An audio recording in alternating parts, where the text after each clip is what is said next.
जो परम प्रधान के छाए हुए स्थान में बैठा रहे वह सर्वशक्तिमान की छाया में ठिकाना पाएगा।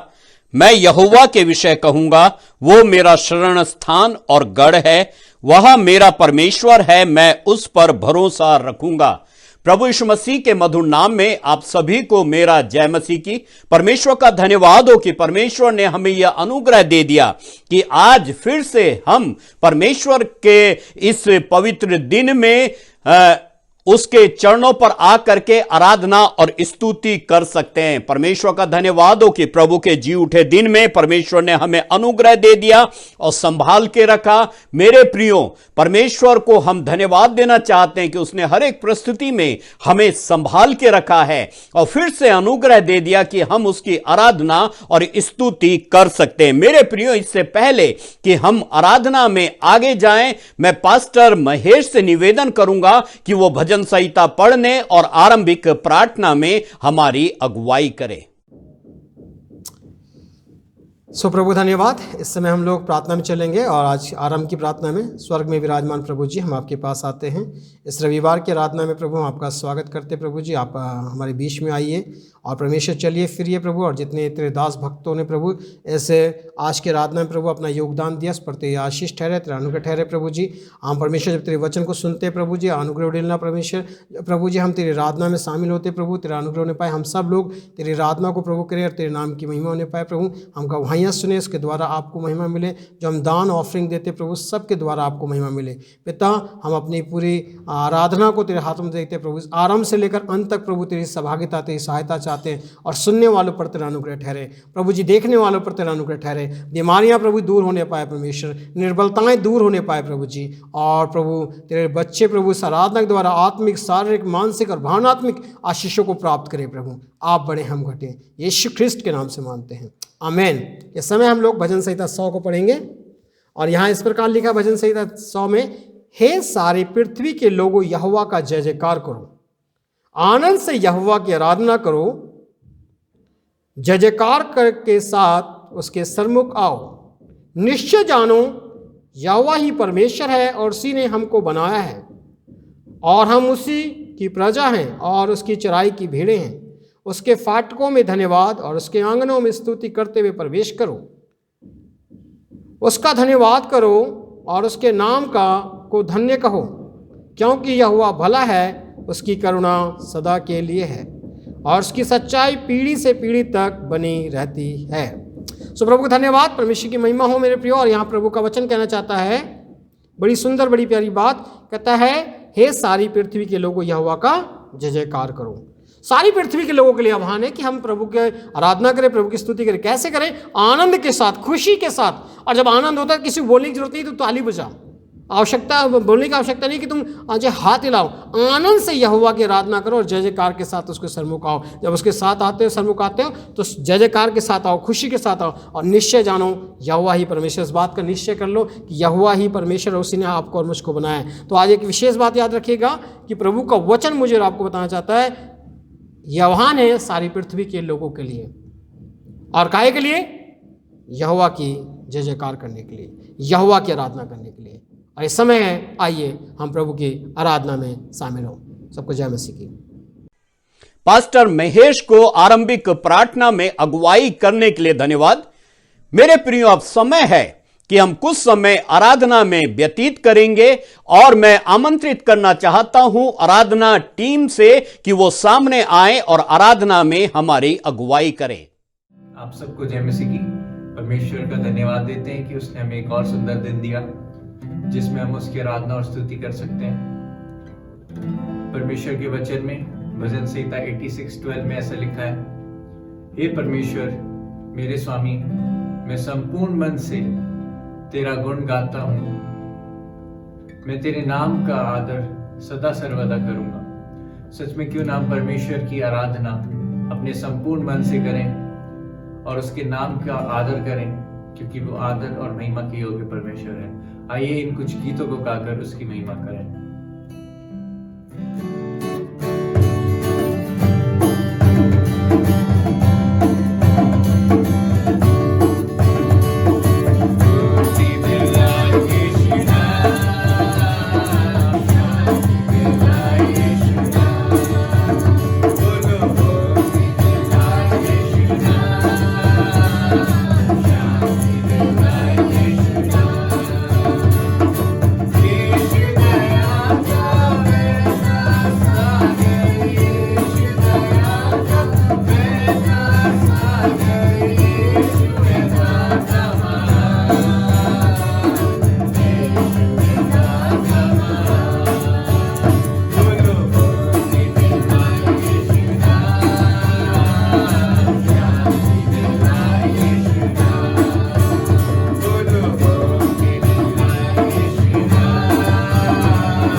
गीता 95।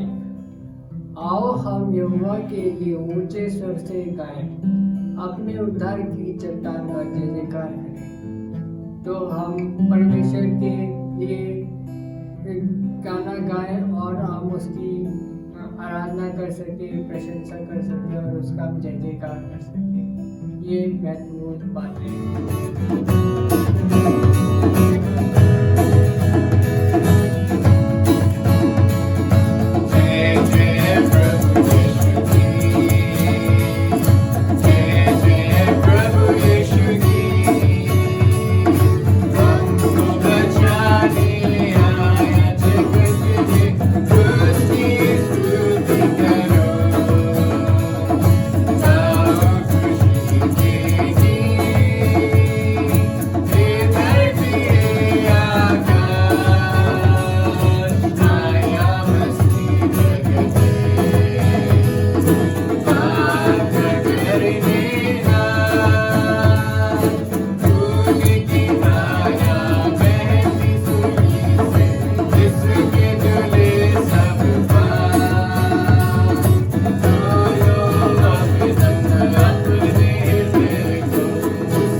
आपने जो समय दिया कि हम आपकी आराधना स्तुति कर सके, इसलिए हम आपको धन्यवाद देते हैं।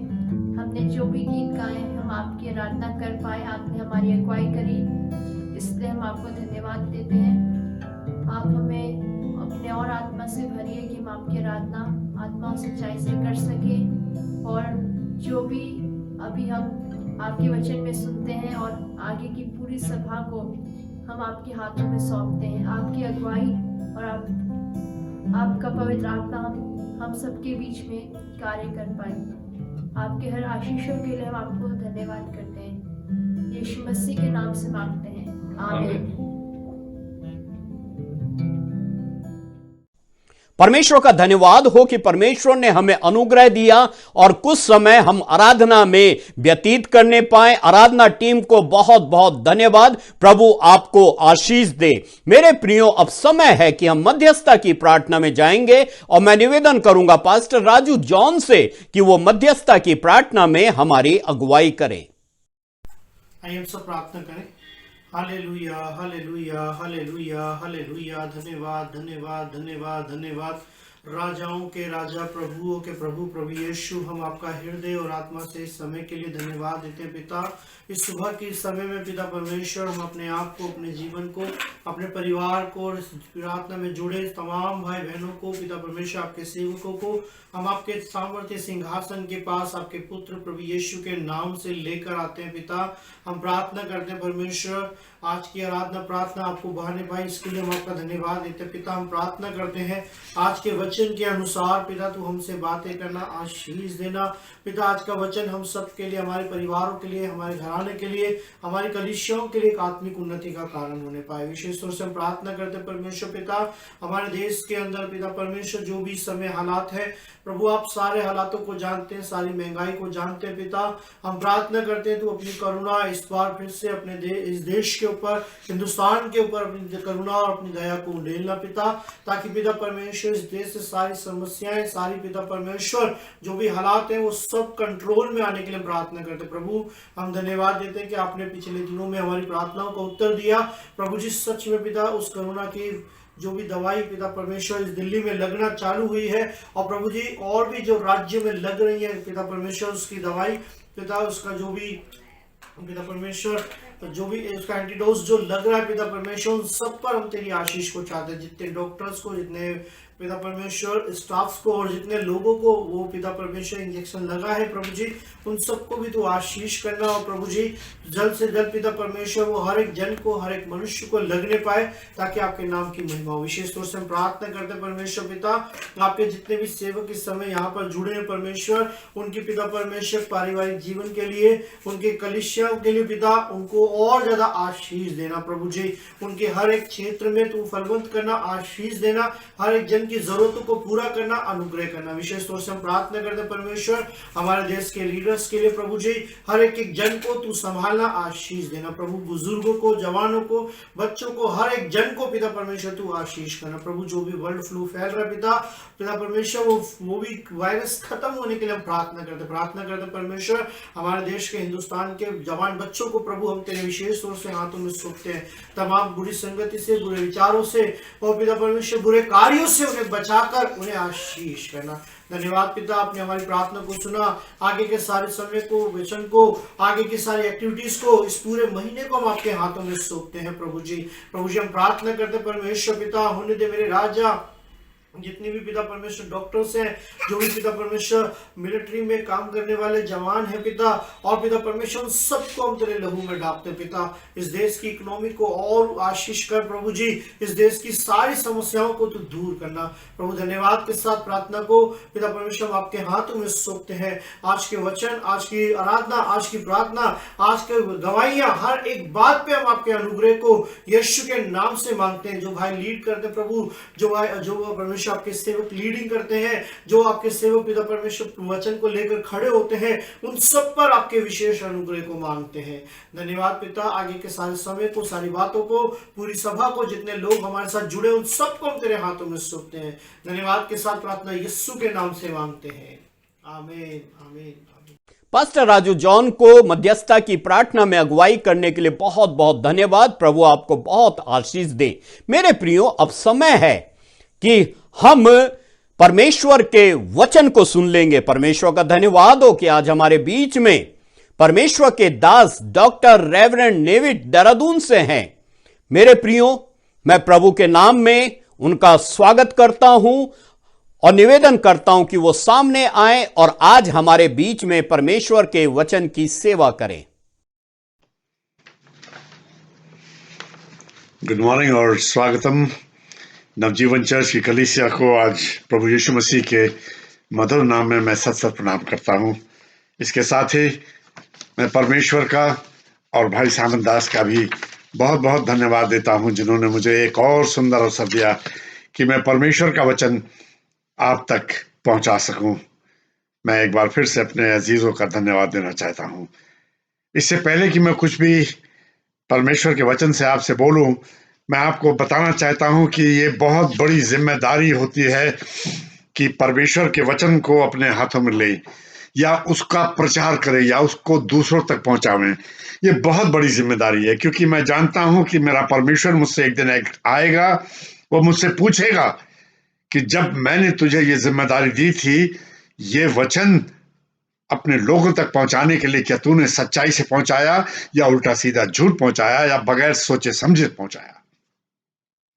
इसलिए मैं अपने भाइयों से, अपने अजीजों से भी कहता हूं कि जब भी कभी आप परमेश्वर के वचन को किसी दूसरे तक पहुंचाते हैं या उसको पढ़ते हैं या समझते हैं, तो कृपया पूरी ईमानदारी और सच्चाई के साथ उस वचन को पहुंचावें, क्योंकि परमेश्वर हमेशा इस बात के प्रति बहुत ही सीरियस रहता है।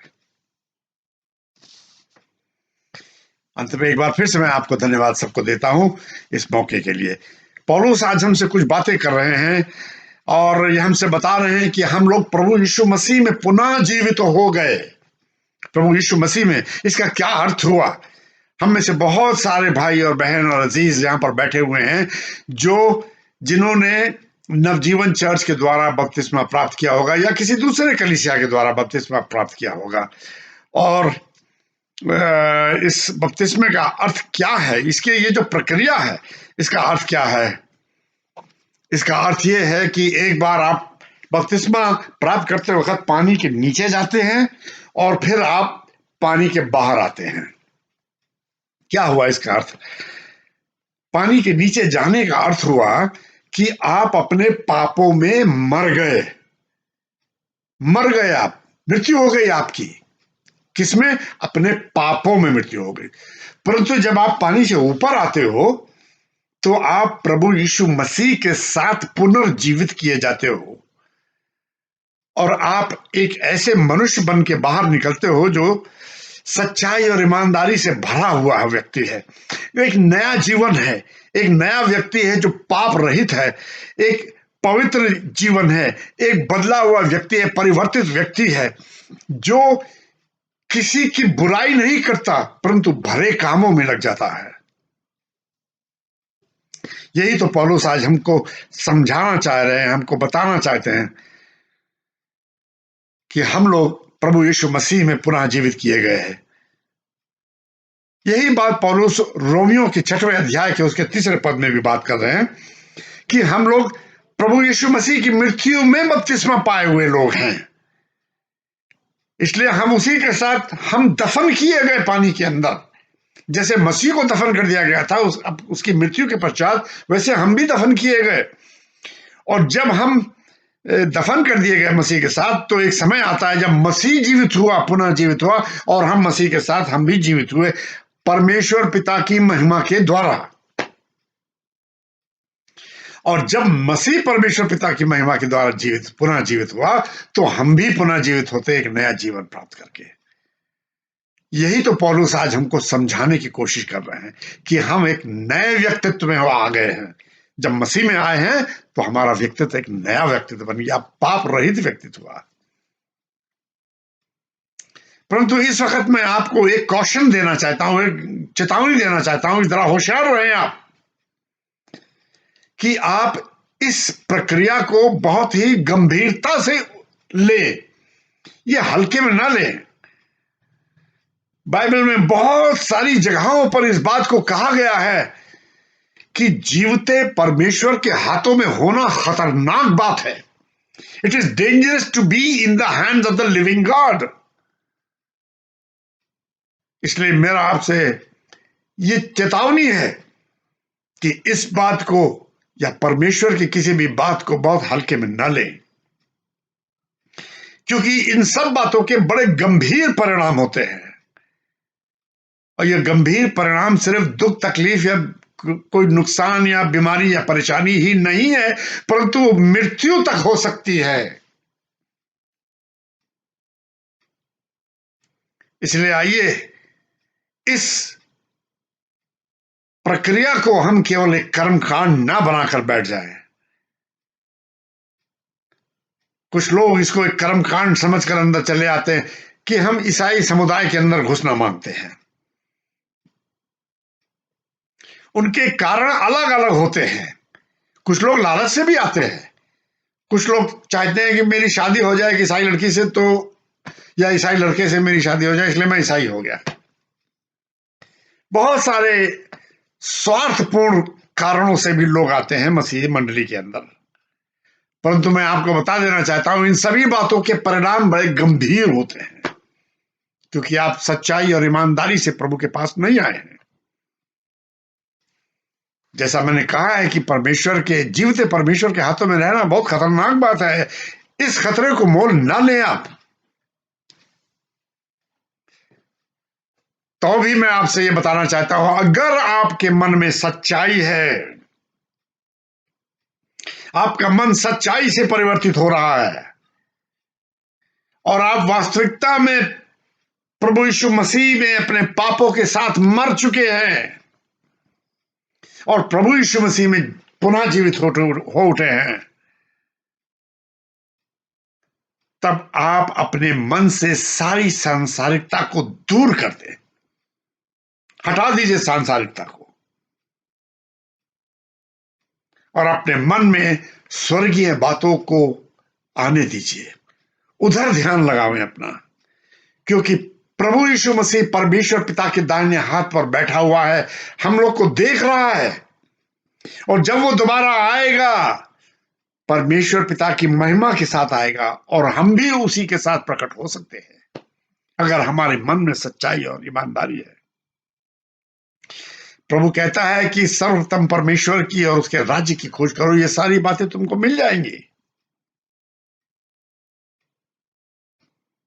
इन सब का मतलब ये नहीं है कि हम इन सारी बातों के पीछे दौड़ने लगे, परंतु ये सारी बातें हमारे पास आ जाएंगी अपने आप। सांसारिकता की सारी चीजें जो हमारी सुख सुविधा की है वो हमें मिल जाएंगी, लेकिन हमारी प्रायोरिटी, हमारी प्राथमिकता नहीं रहेंगी। हमारी प्राथमिकता रहेगी परमेश्वर पिता, और ये सारी बातें तो चलती रहती है, हमारे लिए कोई महत्वपूर्ण नहीं होंगी वो बातें। पौलुस हमसे कह रहे हैं कि अपनी इन सांसारिकता को मृत्यु के हाथों में दे दो। सोचो मेरे दोस्तों, मेरे मित्रों, मेरे प्रियजनों, सोचो इस बात को कि जब हम सवेरे उठते हैं अपने बिस्तर से, हमारा दिमाग एक मशीन की तरह चलना शुरू हो जाता है तेजी से, और 24 घंटे जब तक हम जागते रहते हैं तब तक हमारा दिमाग जो है इन संसारिकता में फंसा होता है। हम जल्दी जल्दी सवेरे सवेरे उठ के नहाते धोते हैं, ड्रेसअप होते हैं, टाई पैंट कोट लगाते हैं और जल्दी से ब्रेकफास्ट करते हैं और फिर ज़ूम से गाड़ी निकाल कर चले जाते हैं अपने काम पर, और वही हमारी जीवन जो है सांसारिकता में डूब जाता है।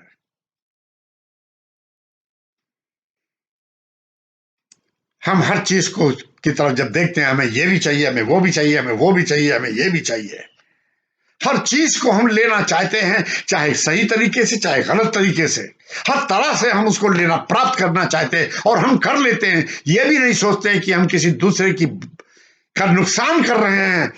हम अपनी स्वार्थ के इतने गुलाम बन चुके हैं कि हम सब कुछ कर जाते हैं। ये भी नहीं सोचते हैं कि हम दूसरों की कितनी बड़ी हानि कर रहे हैं। क्यों मेरे अजीजों, क्या मैं सही बोल रहा हूं या गलत बोल रहा हूं? इसको सोचने का आप ही अंदाज रखिए। ये सांसारिकता है क्या चीज, एक दूसरे से कैसे मिली हुई है? जब हम अपने जीवन में बहुत जरूरत से ज्यादा पैसा कमा लेते हैं तो हमारे अंदर कुछ ऐसी ऐसी गंदी आदतें शुरू हो जाती हैं। हम पीना शुरू कर देते हैं, हम अय्याशी शुरू कर देते हैं, ऐश करना शुरू कर देते हैं, और सबसे बड़ी चीज अपने शरीर को तमाम भोजन से हम भरना शुरू कर देते हैं। और भोजन कोई मामूली नहीं, चिकना भोजन, भयंकर भोजन, जो बढ़िया देसी घी में बना हुआ होता है, वो भोजन हम खाने लगते हैं। और खाते खाते हमारा जीवन जो, हमारा शरीर जो है, मोटापे की तरफ बढ़ जाता है। हम लोग बहुत सारे बीमारियों के शिकार बन जाते हैं, बहुत सारी समस्याओं के शिकार बन जाते हैं। हमारा ब्लड प्रेशर, हमारी शुगर, हमारा किडनी, हमारा हार्ट, हमारे ना जाने क्या क्या बीमारियां, विकृताएं पैदा हो जाती हैं। और इसके साथ साथ हमारा शरीर वासना की तरफ बहुत अधिक अग्रसर हो जाता है। हम अपने जीवन में हमेशा टेंशन में रहने लगते हैं। गुस्सा हमारे मन में, गुस्सा, तमाम टेंशन हमारे मन में भरा रहता है। हम दूसरे की चीजों के प्रति लालची हो जाते हैं। यही तो हमारा बेसिक रीजन है हमारे पापमय जिंदगी का। और ये पापमय जिंदगी जो, अगर हम इसमें रहने लगते हैं, और जब हम टेंशन में रहते हैं, गुस्से में रहते हैं, और हमारे शरीर के अंदर बहुत सारी वासनाएं उठने लगती हैं, तब हमको ये नहीं याद रहता कि हम क्या कर रहे हैं। हमारे द्वारा बड़े बड़े ब्लंडर्स हो जाते हैं, भयंकर कांड हो जाते हैं हमसे। चाहे वो वासना से, यौन से संबंधित कांड हो, चाहे हम बलात्कार कर जाते हैं, चाहे हम वायलेंस कर जाते हैं, हिंसा में पड़ जाते हैं, चाहे हम हत्याएं कर डालते हैं। ये सारी अनैतिक बातों के हम शिकार स्वयं बन जाते हैं, जिसके जिम्मेदार भी हम ही हैं और दूसरा कोई नहीं है। और जब हम हिंसा और हत्या में फंस जाते हैं, तो हम अपने हाथों से अपनी मौत का पैगाम लिखते हैं। हम स्वयं उसके जिम्मेदार होते हैं अपनी मौत का। याद रखिएगा दोस्तों कि बच के निकल नहीं पाएंगे। आप इंसानी आंखों से बच सकते हैं, लेकिन ईश्वर की आंखों से नहीं बच पाएंगे। आपको मौत का बदला मौत से देना ही पड़ेगा। अगर आप परमेश्वर के पास दोबारा नहीं जाते। परमेश्वर का वचन कहता है कि जो कोई भी अपने पड़ोसी की पत्नी की तरफ जाता है, वो अपने शरीर के, अपने सीने के ऊपर देखते हुए अंगारे रखता है। क्या मतलब हुआ इसका? अजीजों, हमने एक नहीं लाखों ऐसे केसेस देखे हैं, जब एक मनुष्य अपने पड़ोसी की पत्नी के पास जाता है, तो एक ना एक दिन ऐसा जरूर आता है कि उसके सीने के बीच में से चीरती हुई बंदूक की गोलियां निकल जाती हैं। वही देखते हुए अंगारे हैं, क्योंकि वही मनुष्य जिम्मेदार है अपनी मौत का पैगाम लिखने का। ये सारी बातें ईंटें और पत्थर की पूजा करने से कम नहीं है। और जब हम ऐसा करते हैं तो हम परमेश्वर के क्रोध को आमंत्रित करते हैं। और जब परमेश्वर का क्रोध हमारे ऊपर भड़कता है, तो दोस्तों, दुनिया में कोई हमें बचा नहीं सकता। 7वें-8वें पद में पौलुस हमसे कहते हैं कि अपने बीते हुए कल को छोड़ दो, भूल जाओ, उसको समाप्त कर दो। मैं आपका बीता हुआ कल तो नहीं जानता अजीजों, लेकिन मैं अपना बीता हुआ कल जरूर जानता हूं, क्योंकि मेरा बीता हुआ कल पापों में था। मैंने पाप को बड़े नजदीकी से देखा है और करके देखा है, और उसके परिणाम भी मैंने झेले हैं। दुख, तकलीफ, बीमारी, परेशानी, जेल, थाना, कोतवाली, पुलिस, सब देखा है मैंने। परंतु मेरा परमेश्वर जो हमेशा करुणा और दया से भरा हुआ है, मैं उसकी तरफ टर्न हुआ, उसकी तरफ घूमा। मैंने अपने पापों का अंगीकार किया और परमेश्वर से वायदा किया कि मैंने अपने सारे पापों को छोड़ दिया। प्रभु, अब मैं नहीं करूंगा इनको। वो परमेश्वर बहुत दयालु और करुणामयी है। वो सारी दंड जो मेरे ऊपर थे, प्रभु यीशु मसीह ने कहा, ठीक है मेरे बच्चे, ये दंड मुझे दे दे। मैंने क्रूस पर तेरे सारे पापों को उठा लिया अपना लहू बहाकर, और फिर मैंने देखा कि मेरा दंड जो है प्रभु के ऊपर चला गया, उस क्रूस पर गया जहां पर मसीह मारा गया था। उसके हाथों में कीलें ठोकी गई थी, सर पे कांटों का ताज रखा गया था, पसली में भाला भोंका गया था, मुंह पर थूका गया था, पीठ पे कोड़े मारे गए थे। ये वो मसीह है जिसने हमारे पापों को अपने ऊपर ले लिया। इसलिए मैंने अपने सारे पापों को छोड़ दिया, दोबारा ना करके अपने बुरे शब्दों का प्रयोग करना भी छोड़ दिया, गंदी गालियों का प्रयोग करना छोड़ दिया, लोगों को बदनाम करना छोड़ दिया।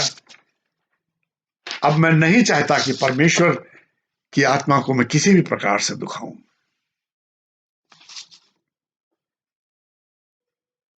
प्रिय मित्रों, यदि आप ऐसी स्थिति में हैं, मैं आपको बताना चाहता हूं कि आपका जो गुस्सा है टेंशन के मारे अनियंत्रित है, अनकंट्रोलेबल, उसको आप नियंत्रित नहीं कर सकते। वो पागलपन में परिवर्तित हो जाता है, और इसी पागलपन में आकर आप मारपीट, लड़ाई झगड़े, लोगों को चोट पहुंचाते हैं और हत्याएं कर देते हैं। यही तो आपके मृत्यु का कारण बनती है।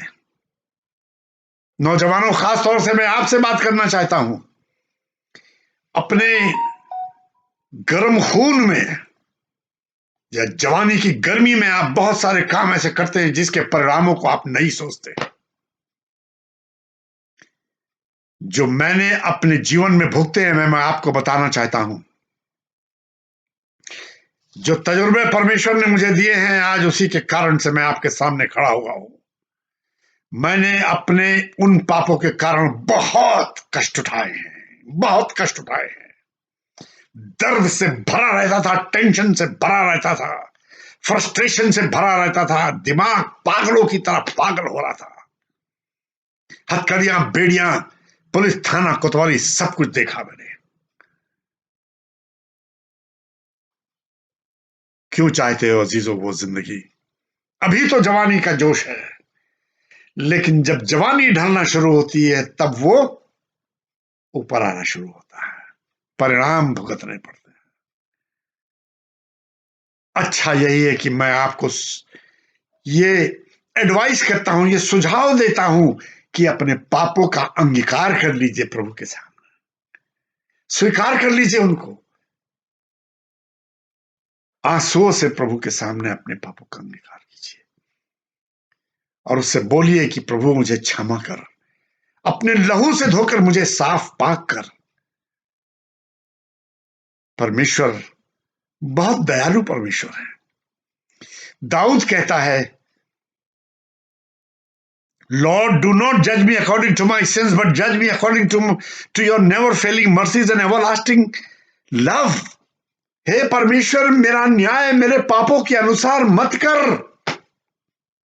मेरा न्याय मेरे पापों के अनुसार ना कर मेरे प्रभु, परंतु कभी समाप्त न होने वाली तेरी करुणा और सदा काल की, अनंत काल की के प्रेम के अनुसार मेरा न्याय कर प्रभु। और जब कभी समाप्त ना होने वाली करुणा है और अनंत काल का प्रेम है, तो प्रभु कहां से दंडित करेगा?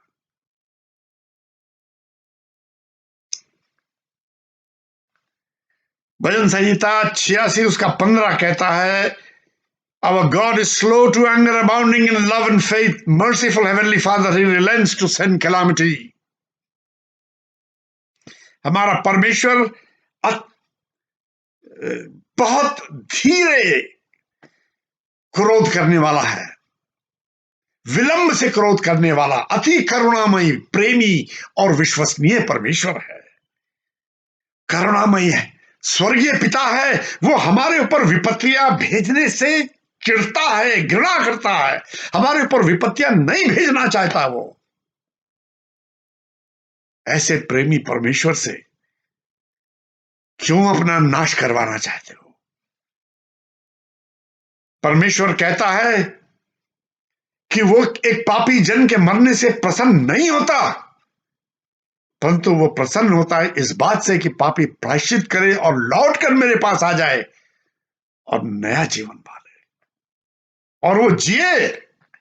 प्रभु चाहता है कि हम और आप जिए, मरे नहीं। अजीजों, 9वें पद में झूठ बोलना भी एक बड़ी इंपॉर्टेंट बात, एक बड़ा ही दुष्टता का यंत्र है झूठ बोलना। ये भी दुष्ट विचारों के द्वारा आता है, इच्छाओं के द्वारा हमारे मन में आता है। प्रभु यीशु मसीह को देखिए, उसने यूहन्ना 8:44 में कितनी भयंकर तरीके से अपने सामने खड़े हुए झूठे लोगों से उसने बात की है। वो कहता है कि तुम अपने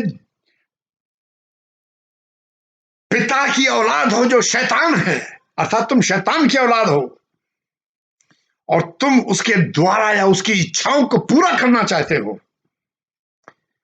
और उसकी इच्छाएं क्या है कि वो प्रारंभ से ही हत्यारा रहा है, सत्य को कभी नहीं पकड़ता वो, क्योंकि उसके अंदर सत्य है ही नहीं। और जब वो झूठ बोलता है तब वो अपनी मातृभाषा बोलता है। He speaks his native language when he tells lies. जब वो झूठ बोलता है तो अपनी मातृभाषा बोलता है, क्योंकि वो झूठा है और दुनिया के सारे झूठ का पिता है शैतान।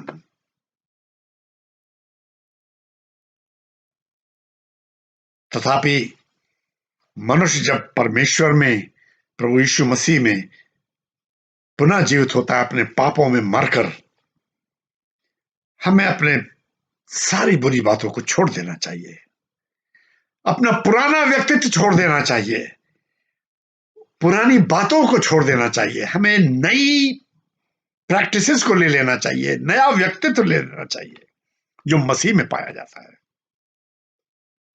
एक चीज मैं आपको और ध्यान दिलाना चाहता हूं कि इस प्रक्रिया में जब हम मसीह में आ जाते हैं तो कोई एक दूसरे से बड़ा नहीं होता, कोई ऊंचा नहीं होता किसी दूसरे से, कोई दूसरे से धर्मी अधिक नहीं होता, कोई पवित्र नहीं होता अधिक, परंतु सब चीजें हमारे जीवन की प्रभु यीशु मसीह में होती है और सारी चीजें मसीह में होती हैं और मसीह के द्वारा होती हैं। अंत में 12 से 14 पद के बीच में मैं आपसे बताना चाहता हूं, जबकि मसीह हमारे अंदर है और हम चुने हुए लोग हैं, पवित्रता और प्रेम में भरे हुए लोग हैं, जो मसीह हमसे बहुत प्रेम करता है, हमारा व्यक्तित्व कैसा होना चाहिए? अजीजों, हमें एक बहुत बड़ी चादर ओढ़ लेनी चाहिए। वो चादर काहे की होनी चाहिए? वो चादर होनी चाहिए दया, करुणा, नम्रता की, भलमनसाहत की, धैर्य की, आनंद की, शांति की, प्रेम की। ये सारी चादर हमको ओढ़ लेनी चाहिए। एक दूसरे की बर्दाश्त कर लेनी चाहिए, एक दूसरे को क्षमा कर देना चाहिए। अगर कोई से हमारे विरुद्ध कुछ हो गया है तो हम उसे क्षमा कर दे, ठीक उसी तरह क्षमा करें जैसा प्रभु यीशु मसीह ने हमको क्षमा किया। अजीजों, हम लोग मसीही लोग रोज प्रार्थना करते हैं, तो हमारे अपराधों को क्षमा कर जैसा हम अपने अपराधियों को क्षमा करते हैं। कहीं ऐसा तो नहीं प्रभु हमारे अपराधों को क्षमा कर, चाहे हम अपने अपराधियों को क्षमा करें या ना करें? ऐसा नहीं हो पाएगा। हमें अपने अपराधियों को क्षमा करना आवश्यक है, तभी प्रभु हमारे अपराधों को क्षमा करेगा। हमारे अंदर भलमनसाहत, शराफत भरी होनी चाहिए और अपने अपराधियों को क्षमा करना चाहिए जैसे प्रभु ने हमें क्षमा किया। और जब हम क्षमा कर देते हैं, जरा एक बार क्षमा करके तो देखो अपने गुनहगार को, तब देखो कि हमारे मनों में कितना बड़ा आनंद और कितनी बड़ी शांति और कितनी बड़ी खुशी आती है। हम भर जाते हैं आनंद से कि अब कल से हमें कचहरी नहीं जाना पड़ेगा, हमने सुलह कर लिया है, हमने क्षमा कर दिया है उसको। कल से हमें पुलिस थाने नहीं जाना पड़ेगा रोज उठ के, कल से हम अपने पैसे नहीं खर्चा करेंगे, कल से हम अपने खोपड़ी में हमारे दर्द नहीं होगा, क्योंकि आज हमने एक दूसरे को क्षमा कर लिया, सुलह कर लिया है, हमारी सारी बुराइयां समाप्त हो चुकी हैं। यही तो गुण प्रभु यीशु मसीह से हमको मिलते हैं। अजीज दोस्तों, यही गुण हमको मिलते हैं जो प्रभु यीशु मसीह से और इन सब के ऊपर जो सबसे बड़ी चीज हमको मिलती है वो है प्रभु यीशु मसीह का प्रेम, जो हमें सबको एक साथ बांध देता है। हम सब एक प्रेम में बंध जाते हैं, हम एक हो जाते हैं, हम 2, 4, 10 नहीं रह जाते।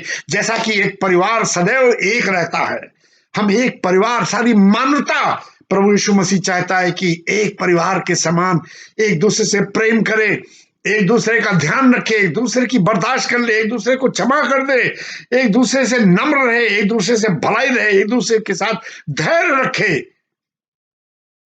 यही सब कुछ तो चाहिए एक पुनः जन्मे हुए मनुष्य के लिए, जो प्रभु में जन्म लेता है, पुनर्जन्म लेता है।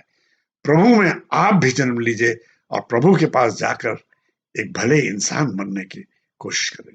प्रभु आप सबको आशीष दे। आमीन।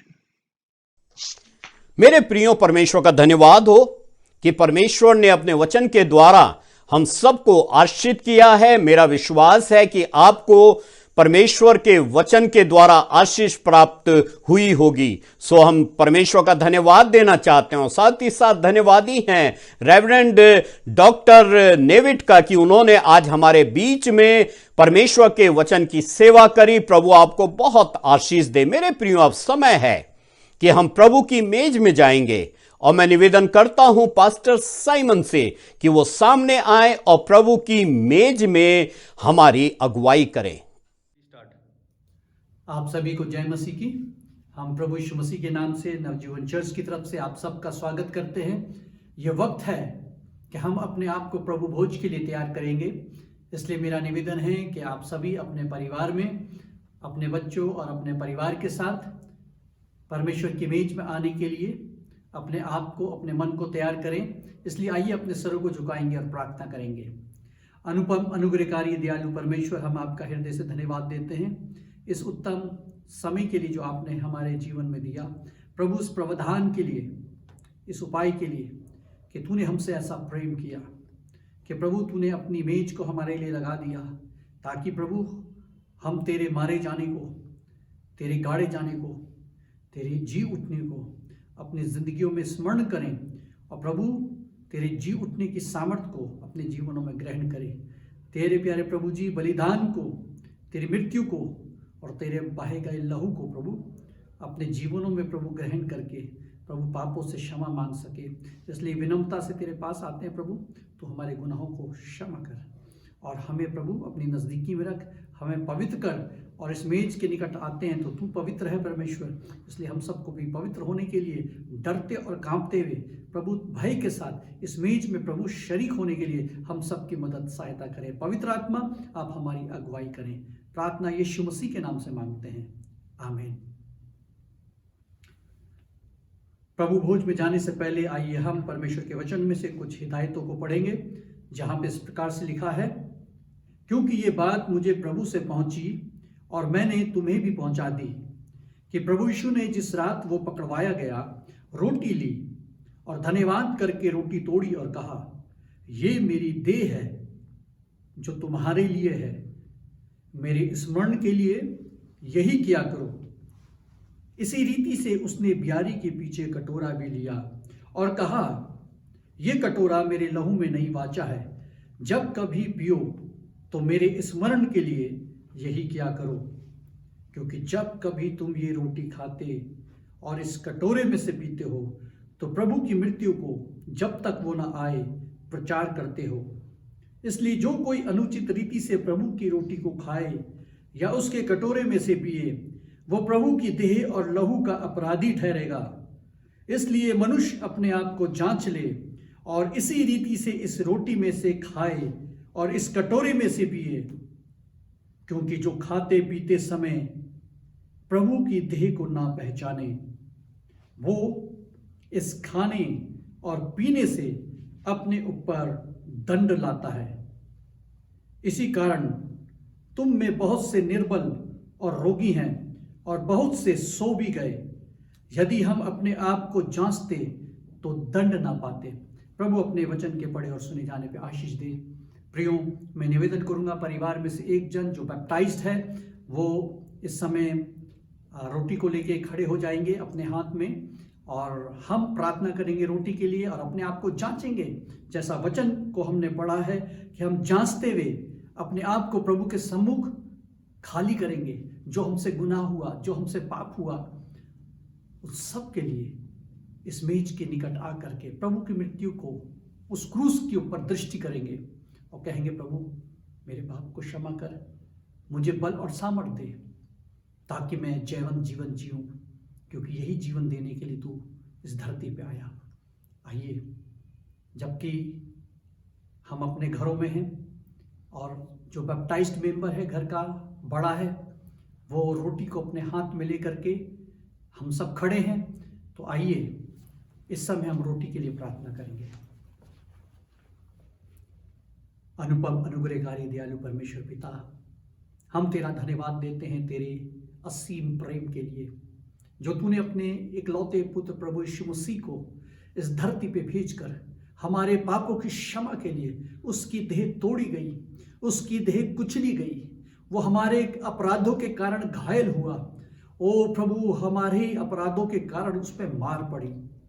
प्रभु, हम शर्मिंदा हैं, हमें क्षमा कर प्रभु।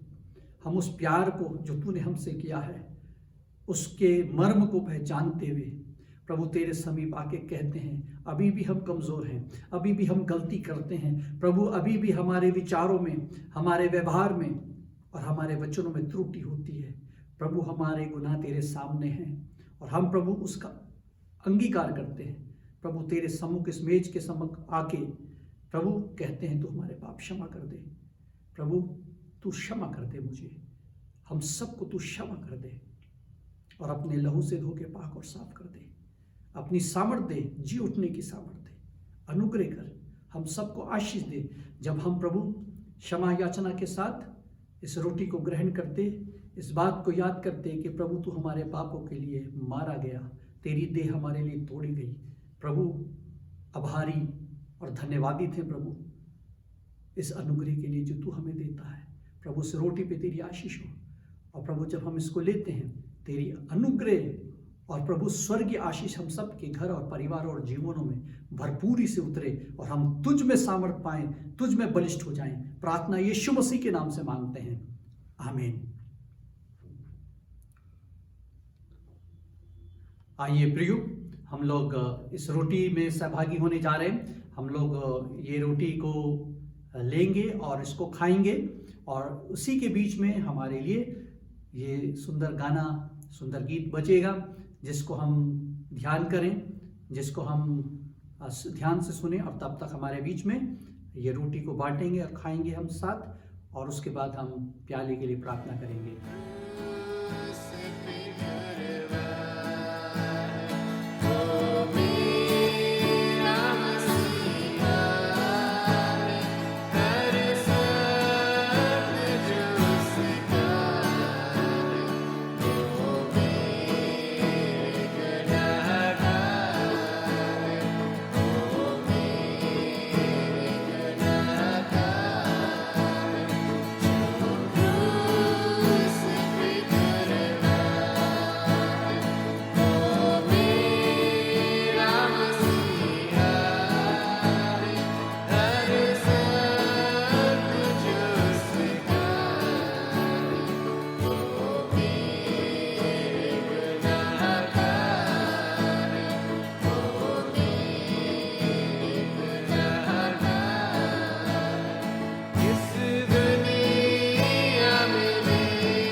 मुझे आशा है कि आप सबने रोटी को खा लिया और ले लिया और प्रभु के मेज में शामिल हुए। क्यों ना हम इस समय प्याले के लिए प्रार्थना करेंगे। आइए अपने सरों को झुकाएं और प्याले के लिए प्रार्थना करें। प्रभु, हम तेरा धन्यवाद देते हैं तेरे इस लहू के लिए जो तूने हमारे लिए बहाया।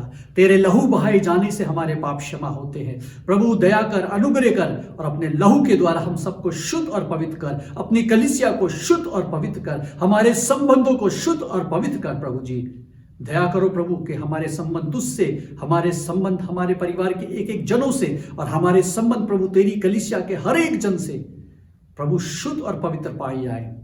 और प्रभु कहीं पे प्रभु जी खटास आई है, कहीं पे त्रुटि आई है, तो उसके लिए हम क्षमा प्रार्थी हैं। हमें क्षमा कर दे, हमारे संबंधों को बेहतर कर, क्योंकि तूने हमें ऐसा ही सिखाया है। अपने अपराधियों को क्षमा करो, जैसे हम अपने अपराधियों को क्षमा करते हैं वैसे तू हमारे अपराधों को क्षमा कर प्रभु। ये तूने सिखाया, इसलिए प्रभु इसको अंगीकार करते हुए आज हम तेरे पास आते हैं। हम सबको आशीष दे, जितने इस प्याले में शरीक होते हैं सबको तू आशीष दे, अपनी कलीसिया को आशीष दे। प्रार्थना यीशु मसीह के नाम से मांगते हैं, आमीन। आइए हम इस प्याले को आपस में लेंगे और इसको ग्रहण करेंगे। प्रभु यीशु मसीह का लहू जो हमारे और आप सब के लिए बहाया गया, हम इसमें सहभागी होंगे। और जबकि ये गीत बजता है, हम प्रभु की इस मेज में शामिल होंगे। मिल करके हम प्रभु का धन्यवाद करेंगे।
मुझे आशा है कि आप सब ने उस प्याले में शरीक हो गए। अब हम अंतिम प्रार्थना करेंगे ताकि आज इस प्रभु भोज की सभा को हम यहाँ पे समापन करें। आइए प्रार्थना में जाएं। प्रभु तेरा धन्यवाद कि तूने हमारी मेज में शरीक होने के लिए अनुग्रह किया। अपनी कलीसिया को, एक एक विश्वासी को, हम सबको प्रभु अपनी सुरक्षा देना, हम सबको संभालना, अपने प्यार से भरपूर करना और तेरी प्रेम की गहराई में बढ़ते जाएं। तुझ में और तेरे विश्वास जो तूने हमें दिया है उस प्रेम में हम प्रभु जी एक घनिष्ठ संबंधों के साथ तुझ में आगे बढ़ सकें, एक दूसरे के साथ आगे बढ़े। तेरे नाम की महिमा हो। कलीसिया के एक एक जन को, सबको तू आशीष दे। प्रार्थना यीशु मसीह के नाम से मांगते हैं, आमीन। पास्टर साइमन को प्रभु की मेज में हमें सहभागी करने के लिए बहुत बहुत धन्यवाद। प्रभु आप सबको आशीष दे। मेरे प्रियो, अब हम एक विशेष गीत सुन लेंगे पास्टर धर्मेंद्र और उनके परिवार के द्वारा, और उसी समय हम अपनी धन्यवाद की भेंटों को और दशमांश को जमा कर लेंगे। तेरी भक्ति करने आए, हम तेरी भक्ति करने आए,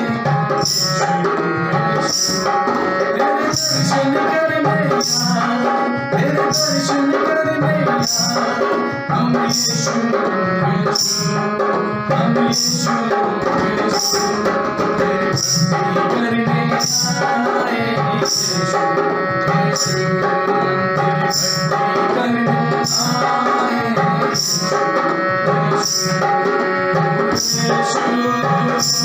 मेरे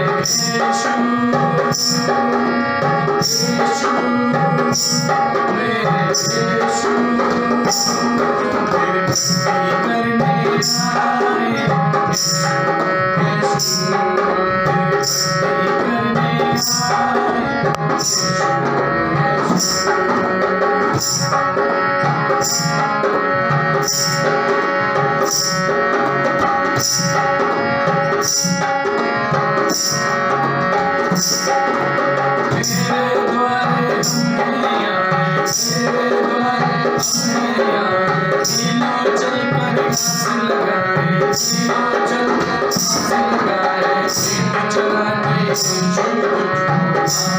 मेरे लाए, सीट चलाने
पास्टर धर्मेंद्र और उनके परिवार को इस सुंदर गीत के लिए बहुत बहुत धन्यवाद।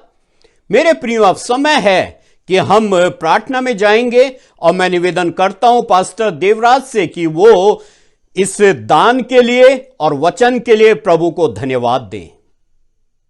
जय मसीह। सभी को, परमेश्वर सभी को अनुग्रह आशीष करे। आज के दिन फिर ऑनलाइन से जितने भी हम लोग जुड़े हैं, आइए हम लोग प्रभु के लिए दशांश जो बेटी जितने भी दिए हैं हम लोग प्रार्थना करेंगे।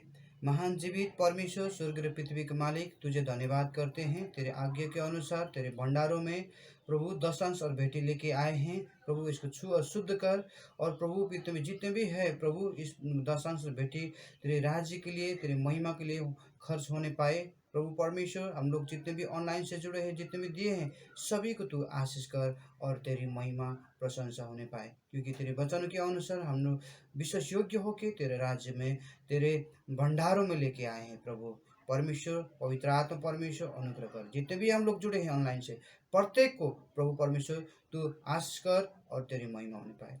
विनती मांगते हैं नाजत के यीशु के नाम में, आमीन। पास्टर देवराज को प्रार्थना में अगुवाई करने के लिए बहुत बहुत धन्यवाद। प्रभु आपको बहुत आशीष दे। मेरे प्रियो, अब समय है कि हम अपने विश्वास वचन को दोहराएंगे और मैं निवेदन करता हूं भाई डेविड से कि वो सामने आए और विश्वास वचन के दोहराने में हमारी सहायता करें। आइए मेरे साथ अपना दाहिना हाथ उठाकर प्रेरितों का विश्वास को दोहराएं। मैं विश्वास करता हूँ सर्वशक्तिमान पिता परमेश्वर पर, जिसने आकाश और पृथ्वी की रचना की, और उसके इकलौते पुत्र हमारे प्रभु यीशु मसीह पर, कि वह पवित्र आत्मा की सामर्थ्य से देहधारी होकर कुंवारी मरियम से उत्पन्न हुआ, पेंतुस पिलातुस के राज्य में दुख उठाया, क्रूस पर चढ़ गया, मारा गया, गाड़ा गया, अधोलोक में गया, तीसरे दिन मृतकों में से जी उठा, स्वर्ग पर चढ़ गया और पिता परमेश्वर के दाहिने हाथ बैठा है, जहाँ से वह जीवितों और मृत्यु का न्याय करने को आएगा। मैं विश्वास करता हूँ पवित्र आत्मा पर, विश्वासियों की मंडली पर, संतों की संगति, पापों की क्षमा, देह के जी उठने और अनंत जीवन पर। आमीन। भाई डेविड को विश्वास वचन को दोहराने के लिए, हमारी सहायता करने के लिए बहुत बहुत धन्यवाद। मेरे प्रियो, अब समय है कि हम प्रभु की प्रार्थना को दोहराएंगे और आशीष वचन से यहां से विदा होंगे। मैं निवेदन करता हूं पास्टर प्रेम कुमार से कि वो सामने आए और प्रभु की प्रार्थना और आशीष वचन में हमारी सहायता करें। आप सभी को जय मसीह की। परमेश्वर पिता का धन्यवाद। आइए हम जो प्रार्थना प्रभु यीशु मसीह ने अपने चेलों को सिखाई। हम भी उस प्रार्थना को स्मरण करें, याद करें, दोहराएं। आप सब भी अपने अपने स्थान से उस प्रार्थना को स्मरण कर सकते हैं, बोल सकते हैं। आइए हम प्रार्थना में जाएं, परमेश्वर के चरणों में। आए हमारे बाप, तू जो आसमान में है, तेरा नाम पाक माना जाए, तेरी बादशाहत आए, तेरी मर्जी जैसे आसमान में पूरी होती है वैसे जमीन पे भी पूरी हो। हमारी रोज की रोटी आज हमें बख्श दे। जिस तरह हम अपने कसूरवारों को माफ करते हैं, तो भी हमारे कसूरों को माफ कर। हमें आजमाइश में ना पड़ने दे, बल्कि बुराई से बचा, क्योंकि बादशाहत, कुदरत और जलाल हमेशा तेरी है। आमीन। अब हमारे प्रभु यीशु मसीह का अनुग्रह, पिता परमेश्वर का प्रेम, पवित्र आत्मा की संगति, सहभागिता, विशेष रीति से हम सब के ऊपर जितने से जुड़े हुए हैं और उन सब के ऊपर जो प्रभु इसको सुनते हैं और समस्त विश्वासियों के ऊपर हमेशा हमेशा तक होती रहे। आमीन। पास्टर प्रेम को प्रभु की प्रार्थना में अगुवाई करने के लिए और आशीष वचन से हमें यहां से विदा करने के लिए बहुत बहुत धन्यवाद। मेरे प्रियो, अब समय है कि हम यहां से जाने से पहले कुछ महत्वपूर्ण सूचनाओं को सुन लेंगे और मैं निवेदन करता हूं पास्टर संजय लाल से कि वो सामने आए और कुछ महत्वपूर्ण सूचनाएं हम तक पहुंचाएं। प्रभु का धन्यवाद हो। परमेश्वर ने मुझे और आपको इस आराधना वर्शिप में जुड़ने के लिए एक अवसर दिया और इसमें जुड़कर हमने वचनों का, गीतों का और संगति का लाभ उठाया। प्रभु हम सबको बहुत आयत के आशीष और अनुग्रह बनाए रखे। और साथ ही साथ जो सूचनाओं का अवसर मुझे मिला है आपको बताने के लिए, मैं उसके लिए धन्यवादित हूँ। आइए हम ध्यान से इसमें जाएंगे, सुनेंगे और इसका अमल करेंगे कि जो भी जो टेस्टमनी, गवाहियाँ और प्रार्थना का विषय, धन्यवाद का विषय आपके पास है, मेहरबानी से आप उसको समय से भेजने का कष्ट करें ताकि हम उसको ऑनलाइन आराधना में ऐड कर सकते हैं। साथ ही साथ जो ऑनलाइन वर्शिप का समय है वो सुबह 10 बजे का है। मेहरबानी से 10 बजे से पहले आप सब लोग परिवार के साथ इकट्ठा होकर उसमें जुड़कर उसका लाभ उठाने के लिए जो है प्रयास करें। और मेहरबानी से थर्सडे की जो डिसाइपलशिप ट्रेनिंग है वो कंटिन्यू है। आप उसमें जो है जुड़कर उसका लाभ उठाने के लिए अपना आप को जारी रखिएगा। मेहरबानी से संडे की शाम को 4 बजे जो यूथ मीटिंग होती है उसमें भी आप सबका स्वागत है। कंटिन्यू जो जवान बच्चे हैं परिवारों में और हमारे कलीसियाओं में, उनको जो इसमें जुड़कर लाभ उठाने के लिए मैं आपसे अनुरोध करता हूं, आप एक दूसरे को इंकरेजमेंट करें। प्रभु इस सारे सूचनाओं पर बहुत आयत के आशीष और अनुग्रह दे। प्रभु का धन्यवाद हो। पास्टर संजय लाल को इन सूचनाओं को हम तक पहुंचाने के लिए बहुत बहुत धन्यवाद। प्रभु आपको बहुत आशीष दे। मेरे प्रियो, परमेश्वर का धन्यवाद हो कि परमेश्वर ने अपने अनुग्रह के द्वारा हमें संभाल के रखा है। इस आराधना के द्वारा प्रभु ने हमको आशीषित किया है। मेरे प्रियो, प्रभु में आप बने रहें, प्रार्थना में लगे रहें, प्रार्थना और वचन में समय व्यतीत करें। हम फिर से मिलेंगे, तब तक आप सबको जय मसीह की।